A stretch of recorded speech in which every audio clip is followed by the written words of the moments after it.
Hai, Assalamualaikum. For anyone who hears this, hopefully your days are always beautiful. This is the first podcast I made. Before it, I greeted you guys wherever you are. Oh yeah, my name is Laila, but I'm more often called Mak Lampir. Yeah, but I never got offended for a call because maybe my voice sounds a little noisy in their ear, so it's natural. Ah, forget it. Maybe until the end you will hear things that are completely unimportant and boring. So I'm sorry beforehand. Because what I'm going to discuss is just the humiliation that happened in my life. Which one do you think is more scary between being human and demons? Huh? If in my opinion, it is as scary as a human being. Because even if the devil does exist, our words are still bordering. Even though sometimes there are some that accidentally touch. It won't be fraud, but if the devil doesn't like it, it could have an effect on us too. But just that it's less likely to happen. Meanwhile, if humans are like us, we can feel and see each other, right? So we can know if someone wants to do bad things and it's scary, right or not? Can be traumatic in itself too. Is this wrong or not, my opinion? What do you think, guys? For example, like this.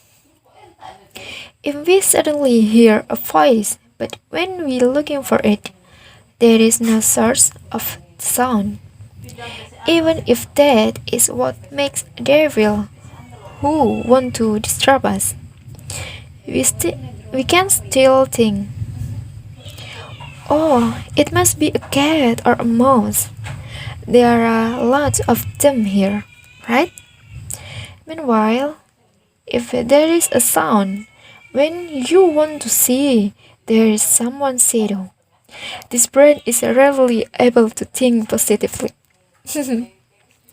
Moreover, if the person doesn't say anything, I think, what is he doing?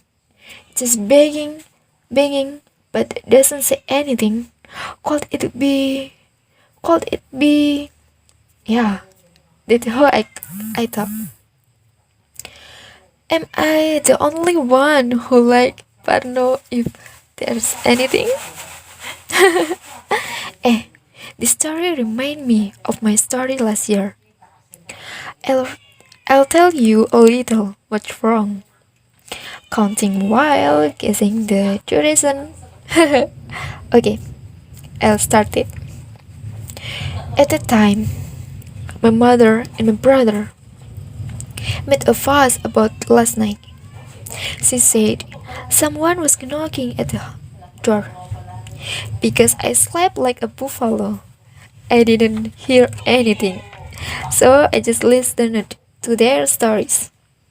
Ah, you know, that night he knocked again.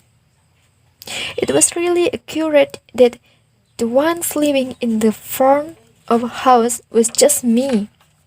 My brother was at his wife's house at the time. My mother and my father slept in the back of the house.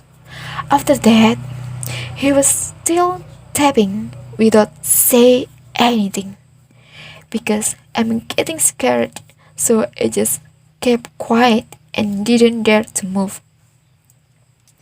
I was afraid I would make a sound that would force him to enter. That's what I took. I'm so sorry because the thing he knocked early on was right in my window. Yeah, how do I not club the atmosphere, right? After that, he moved to knock on the door, then also tugging at the door knob, trying to open it. So I was more scared. I wanted to scream for my mother, but I was afraid. I didn't dare to move. Finally, I just sent a message. I waited for my message not to be read by my mother. So I called her, let her see a message from me. When my mother came, I cried immediately. I was so scared until I was accompanied by her to sleep. It's funny.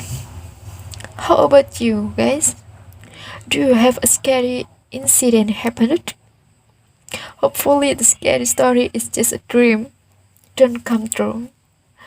I'm just really traumatized. Traumatized. If I want to sleep, if I want to sleep, I like parano by myself. Especially if the front door and my bedroom door are not locked yet. Not just anymore. That's all my story, guys. Sometimes, if there is a task, sometimes if there is a task like this again, we will continue another story. Huh? Thank you for listening to my boring story, guys. Have a nice day, guys. Love you. Wassalamualaikum warahmatullahi wabarakatuh.